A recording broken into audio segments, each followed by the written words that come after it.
Dear student, स्वागत है आपका बैंको करियर एकेडमी सीकर में। आज हम पढ़ने वाले हैं number system for bank and SSC board. SSC में आप इसको +2 level, SSC CGL level, pre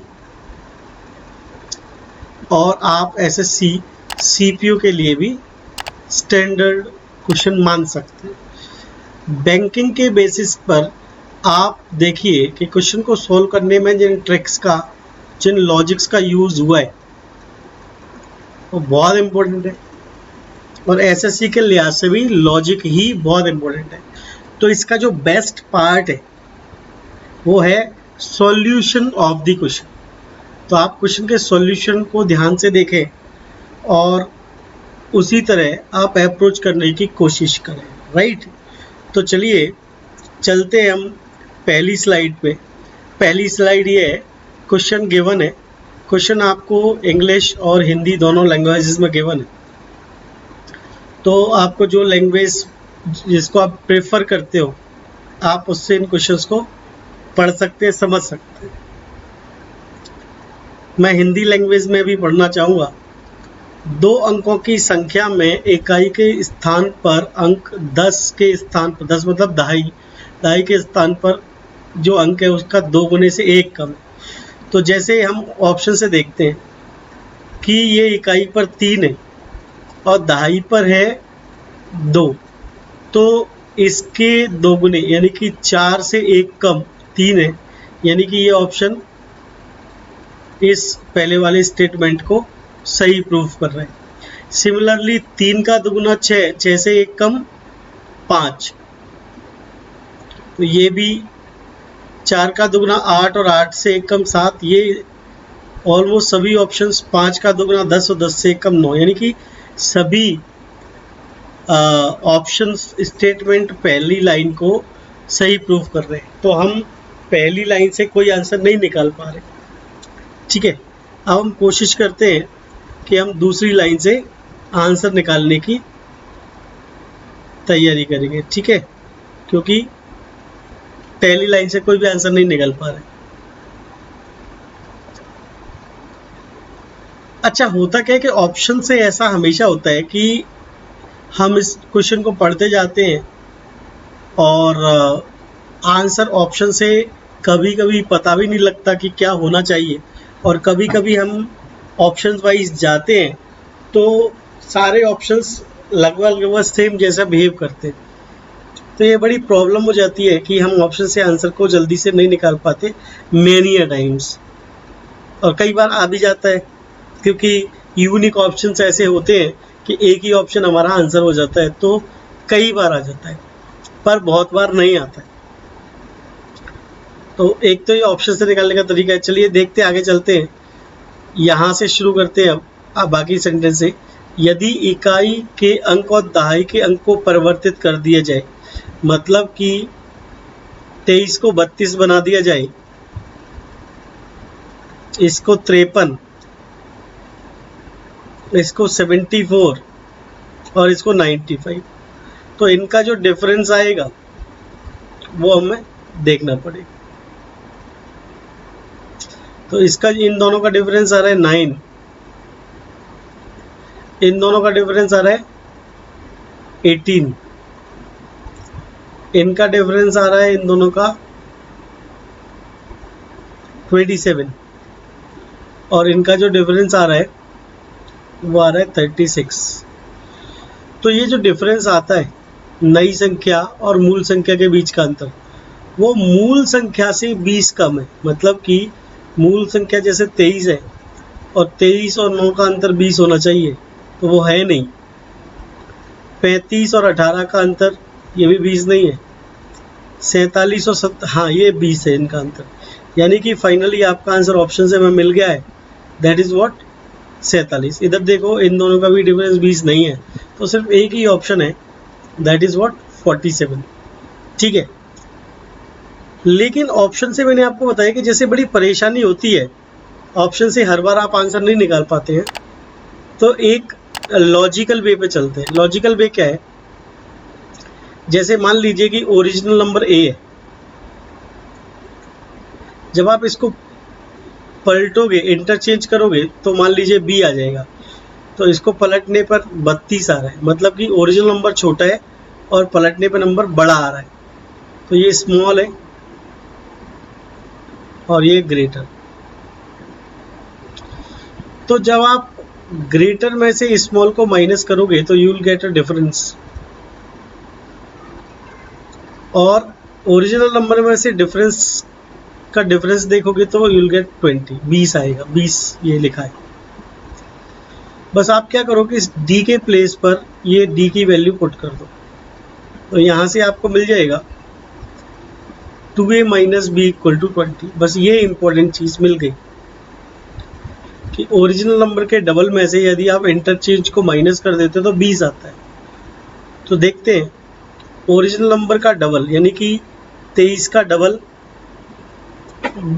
23 का डबल कितना होता है 46,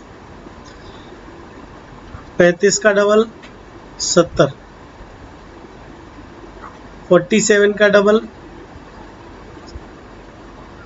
94 और 59 का डबल 118। इसमें से इनका उल्टा यानी कि ये 32 इसका उल्टा 53, इसका उल्टा 74, इसका उल्टा 95, ये माइनस करना है।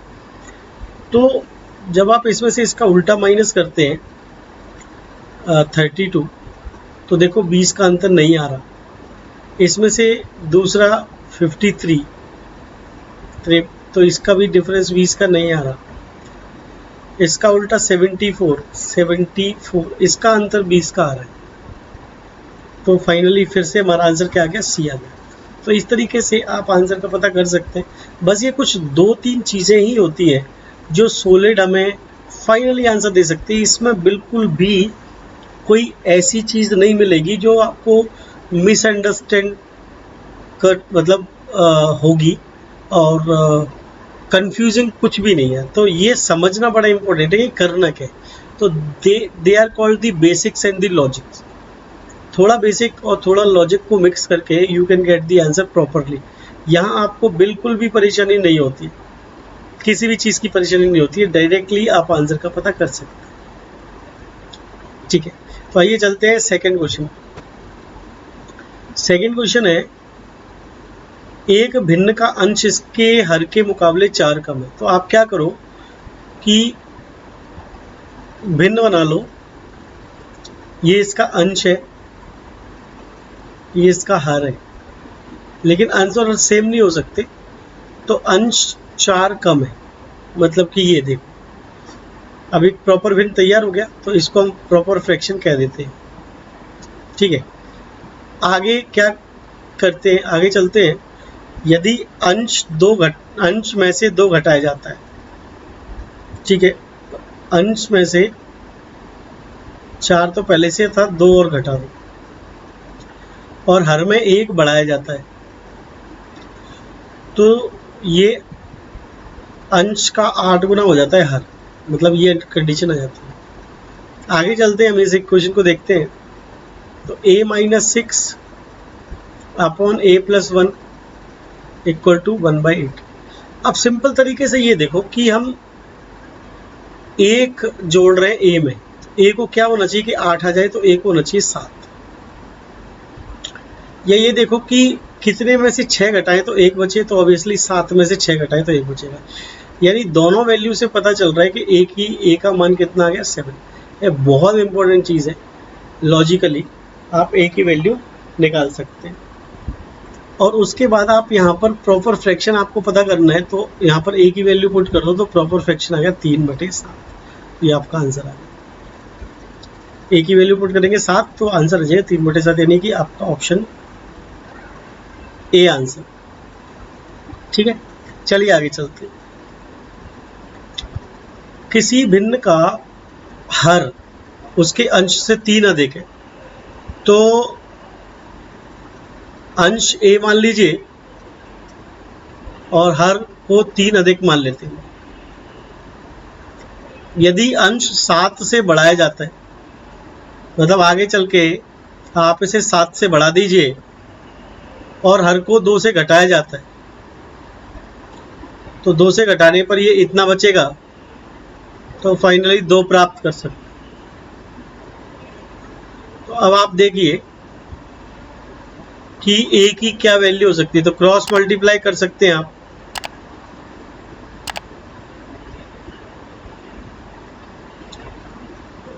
तो फाइनली यहां से आपको a की वैल्यू 5 मिल गई। जैसे a की वैल्यू 5 मिली तो आप प्रॉपर फ्रैक्शन जो आपका पहले था ये, उसका मान निकाल लीजिए और फिर वो पूछ रहा है कि अंश और हर का सम कितना है,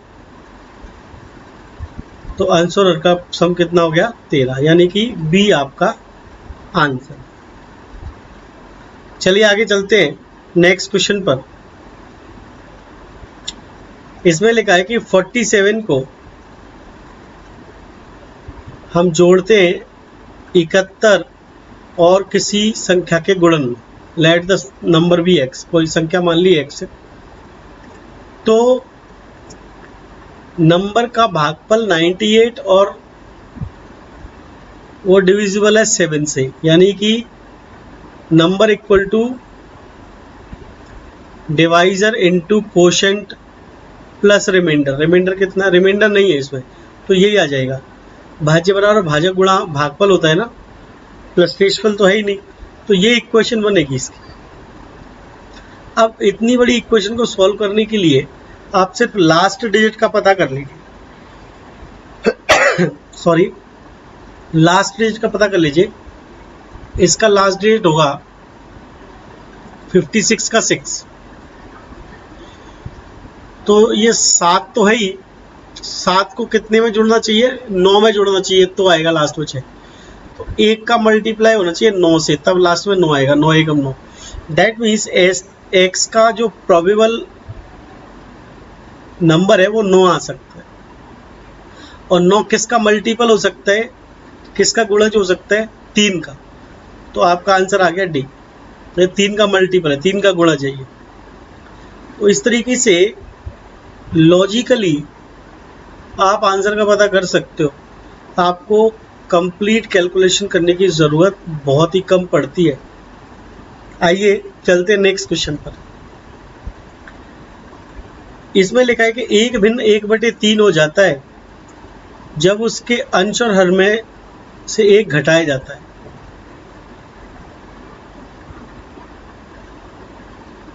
चलिए, तो 1 घटाया जाता है अंश में से, और हर को आप कुछ और मान लो, तो ये 1/3 हो जाता है। सिमिलरली जब जोड़ा जाता है अंश और हर में 1, तो ये हो जाता है 1/2। अब आपको समझदारी से काम लेना है कि इसके 3 और 2 को सेम बना दो 6, इसमें 2 से मल्टीप्लाई कर दो, इसमें भी 2 से, और इसमें 3 से, और इसमें 3 से। अब आप ये देखो कि कितने में से 1 घटाया जाए कि 2 बचे, और कितने में से 1 घटाया जाए कि 6 बचे। कुछ इस तरह का हिसाब किताब आपको बताना है। तो जाहिर सी बात है कि 7 में से 1 घटाएंगे तो 6 बचेगा, और 3 में से 1 घटाएंगे तो 2 बचेगा।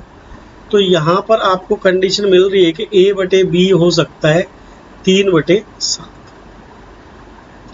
अब यही आप यहाँ पर पुट करके देख लो दूसरी जगह पर, तो कंडीशन फुलफिल हो जाएगी।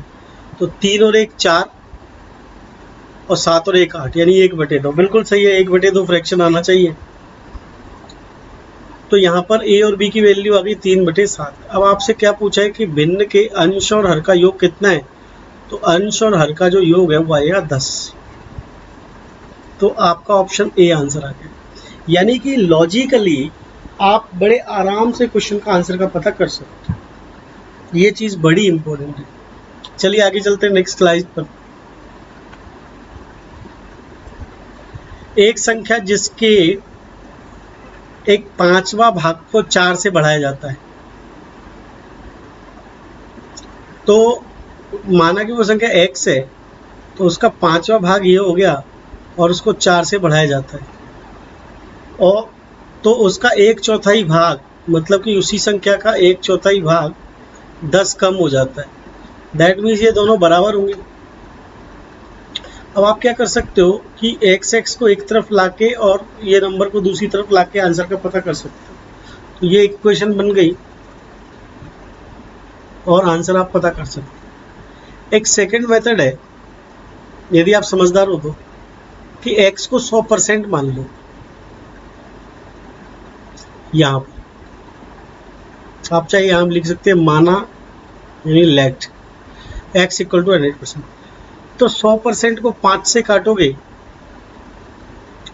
तो 20% आ जाएगा, प्लस 4 ऐसा की ऐसा, और 4 से काटोगे तो 25% आ जाएगा, माइनस 10 ऐसा।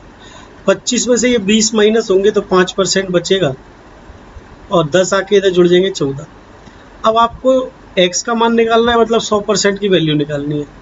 तो आप इसमें 20 का मल्टीप्लाई करोगे तो 100% आ जाएगा।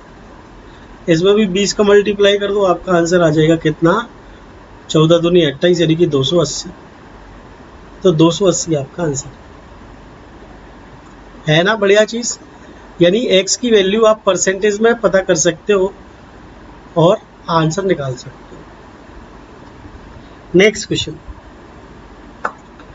एक लड़की को कहा गया कि आप 7/8 से किसी संख्या को गुणा करो, माना कि वो संख्या x है, लेकिन उसने क्या कर दिया, गुणा की बजाय भाग कर दिया। मतलब कि उसने x में 7/8 से भाग कर दिया, तो ये 8 ऊपर पहुंच जाएगा, यानी कि फाइनली उसका कुछ इस तरह काम बना। तो इनका जो डिफरेंस आया वो 15 आया। तो ये इक्वेशन बन गई। तो आप x का मान आराम से निकाल सकते हो। जैसे ही x का मान आएगा तो उसके अंकों का योग निकाल सकते हो। अब हम सेकंड मेथड की बात करते हैं। सेकंड मेथड क्या है? सेकंड मेथड में आप यहां देखो डायरेक्टली 7/8। यदि 7/8 का योग 15 है और यहां पर भी 15 दिया है, तो आप आराम से वो नंबर का पता कर सकते हो। वो नंबर आ जाएगा 7 × 8। कौन सा? यही दोनों का मल्टीप्लिकेशन। कितना? 56। अब आपको आंसर निकालना है तो आप अंकों का योग निकाल सकते हो 11, यानी कि आपका आंसर डी। बड़ा सिंपल सा फंडा है, कोई खास बात नहीं है, ऐसे ही ये लॉजिकली हो जाता है सॉल्व। चलिए आगे चलते हैं। नेक्स्ट क्वेश्चन, दो संख्याओं का गुणनफल 120 है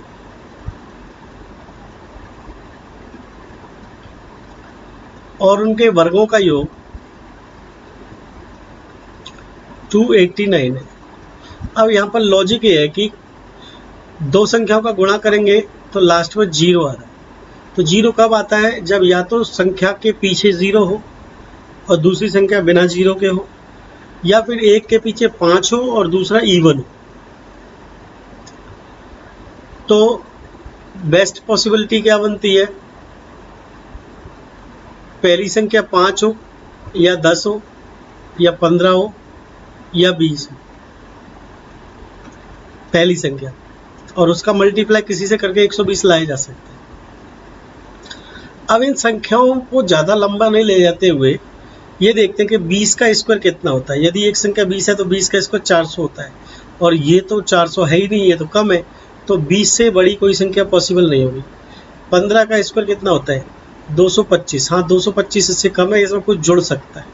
तो इसका मतलब एक संख्या 15 होनी चाहिए, दूसरी होनी चाहिए 15 × 120, यानी कि 8 का स्क्वायर। जब हम दोनों को देखेंगे कि 15 का स्क्वायर और 8 का स्क्वायर 64, यानी कि 289 हो गया, तो बस दोनों संख्या 15 और 8 हो गई। तो दोनों संख्याओं का योग पूछा है आपसे, यानी कि 15 + 8 कितना हो गया? 23। तो इस तरीके से आप आंसर का पता कर सकते हैं। बहुत सिंपल है, बहुत ही सिंपल है। यूजिंग लॉजिक आप कर सकते हो, बस आपको ट्राई करना पड़ेगा, सीखना पड़ेगा। नेक्स्ट क्वेश्चन, एक छात्र को 3/2 से गुणा करने को कहा गया, लेकिन उसने गुणा की जगह भाग कर दिया, तो उसके पास आ गया कुछ इस तरह का। तो वो नंबर 10 कम था। तो मैंने आपको बताया था एक लॉजिक कि आप 3/2 को देखो, इनका सम करो, इनका योग करो, इनका योग आ गया 5, लेकिन ये 10 आ रहा है, यानी कि इसका दुगना।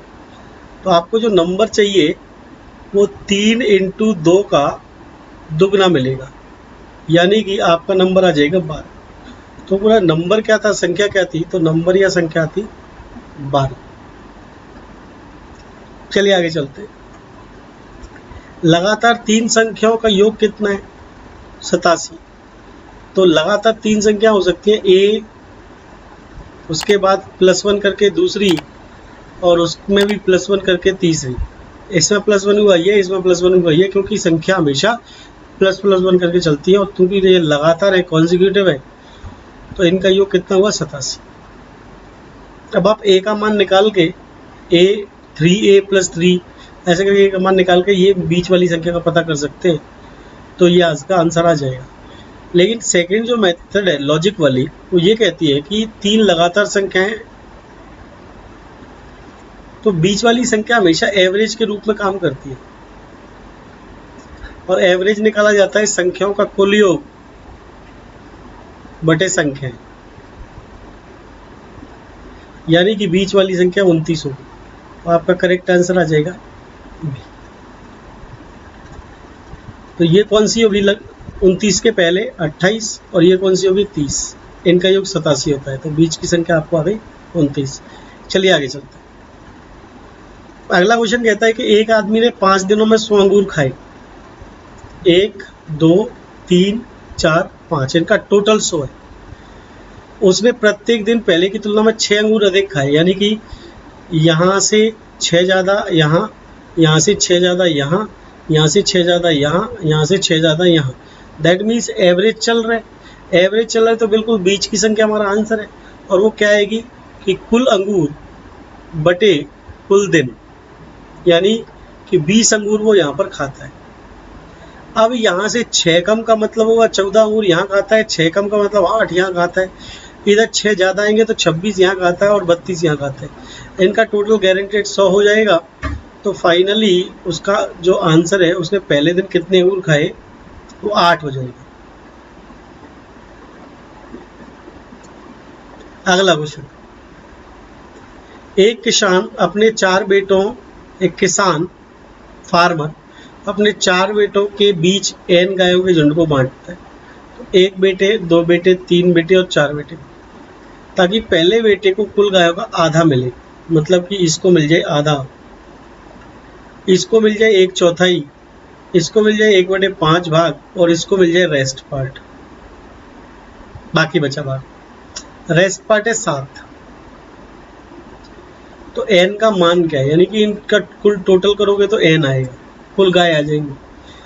तो फिर आप परसेंटेज में कन्वर्ट कर लो कि आधा का मतलब कितना होता है। आधा का मतलब होता है 50%,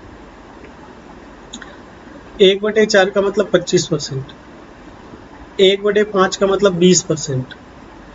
तो टोटल मिलाकर ये हो गया 95। तो ये वाला जो पार्ट है ये सिर्फ 5% बचा। क्यों? क्योंकि 95 + 5 = 100 होता है। 100 मतलब टोटल। तो यहाँ से आपको पता चल गया कि जब 5% आपका 7 है, तो 20 का मल्टीप्लाई करके 100% हो जाएगा, और 20 का मल्टीप्लाई करके ये आंसर आ जाएगा 140, यानी कि कुल गाय 140 थी। ठीक है, चलिए आगे चलते हैं अगले क्वेश्चन की तरफ। यदि एक सकारात्मक उचित भिन्न तथा उसके प्रतिवर्ती के बीच अंतर 9/20, a/b और b/a, ये उसका प्रतिवर्ती है, यानी कि उसका रेसिप्रोकल है। इनके बीच में अंतर 9/20। तो आप देखो कि जब इनका एलसीएम लोगे तो b × a आएगा। तो b × a कितना हो गया, 20।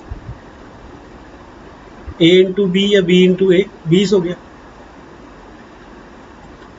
4 × 5 20 होता है, a की पॉसिबिलिटी है, और 4 + 5 9 भी होता है, या 5 का स्क्वायर - 4 का स्क्वायर भी 9 होता है। तो बात यहाँ बन रही है, यानी कि जो भिन्न आएगा वो 4/5 आ जाएगा। This is answer. आप सोच रहे होंगे कि ए को मैंने 5 क्यों नहीं रखा। वो इसलिए नहीं रखा कि प्रॉपर भिन्न हमेशा जो होता है उचित भिन्न जो होता है वो हमेशा 1 से छोटा होता है, इसलिए न्यूमरेटर को छोटा मानना चाहिए। चलिए आगे चलते हैं अगले प्रश्न में। देखिए तेल का एक टीन 4/5 भरा हुआ था। 4/5 को यदि आप फ्रैक्शन में करोगे तो 80% होता है, परसेंटेज में कन्वर्ट करोगे तो 80% होता है। जब 6 बोतल उसमें से निकाल लिया गया और 4 बोतल उसमें डाल दिया गया तो फिर 3/4 यानी कि 75% रह गया। अब 80 में से ये 75 इधर माइनस होंगे तो 5% बचेगा, और ये 6 प्लस का और 4 माइनस का यानी कि 2 बचेगा। तो आप ये देखो कि आपको टीन में तेल की इतनी बोतलें हो सकती हैं, तो हम मान लेंगे कि 100% बोतलें होनी चाहिए। तो इसे 100 बना दो, 20 पंजे 100 यानी कितनी बोतलें? 40 बोतलें। तो करेक्ट आंसर आ गया 40 बोतल। बड़ा अच्छा है, अच्छा सा फंडा है, बेहतरीन फंडा है। तो आप ये 4/5 जो आपने परसेंट बनाया इंटू 100 करके आप बना सकते हो, और 3/4 को परसेंट बनाया इंटू 100 करके, यानी कि आप किसी भी चीज़ में 100 का मल्टीप्लाई करोगे आपको उसका परसेंट वैल्यू मिलेगी। तो परसेंट वैल्यू भी निकालना बड़ा आसान होता है। चलिए आगे चलते हैं। ये हमारा आखिरी क्वेश्चन है आज का। एक छड़ का 1/10 भाग लाल है, तो हम इसको परसेंटेज में ही कन्वर्ट कर लेते हैं, क्योंकि 1/10 भाग के बाद 1/20 भाग नारंगी आएगा, 1/30 पीला आएगा, 1/40 हरा आएगा, 1/50 नीला आएगा, 1/60 काला आएगा, और बाकी का बैगनी आएगा, वॉयलेट, जो दिया हुआ है 12.08 मीटर। तो इनको परसेंटेज में यदि आप कन्वर्ट करोगे तो ये हो जाएगा 10%, ये हो जाएगा 5%, ये हो जाएगा 3.33, ये हो जाएगा 2.5, ये हो जाएगा 2%, ये हो जाएगा 1.66%। ये सारे परसेंट वैल्यूज़ हैं। यदि देखा जाए तो टोटल मिला के ये हो गया 24.5%, क्योंकि 10 और 5 15, 15 16 17 18 19 20 21 22 23 और 24 और 24.5% हो गया। बिल्कुल सही है। तो बचा कितना? बचा अब ये वॉयलेट, जो कि 75.5% के बराबर है, और इसकी तुलना आप इससे कर दो। तो जब 75.5% इक्वल टू 12.08 हो रहे, तो मान लो कि 75% 12 है, तो उसके अकॉर्डिंग यदि आप 100% का ट्राई लगाओगे तो वो 16% के आसपास आएगा, क्योंकि इसका 1/3 इसमें जोड़ दिया और इसका भी 1/3 इसमें जोड़ दिया। तो उस हिसाब से आपका आंसर बनता है 16। जब आप लॉजिक लगाओगे तो आपको आंसर बड़ी जल्दी मिलेंगे और बिना ज़्यादा कैलकुलेशन के मिलेंगे। बस कुछ परसेंटेज टर्म्स हमने इसमें यूज़ की जो ऑलमोस्ट स्टूडेंट को आती है, क्योंकि परसेंटेज एक कैलकुलेशन का ही टॉपिक होता है जिसमें ये पता किया जाता है, ये सीखा जाता है कि कैलकुलेशन को फास्ट कैसे बनाए। ठीक है डियर स्टूडेंट्स, तो ये कुछ लॉजिकल अप्रोचेज होती हैं जो हम हर टाइप के क्वेश्चंस के साथ, हर टॉपिक के साथ देखने वाले हैं। तो लगातार इसी तरह के जो वीडियोस आपके आएंगे आप उन्हें पूरा देखिए, ये जानने के लिए कि हर तरह के क्वेश्चन का आखिर लॉजिक हम कैसे डेवलप कर सकते हैं और हम खुद से कैसे वैल्यूज़ को बना सकते हैं। तो thank you all students, thank you very much.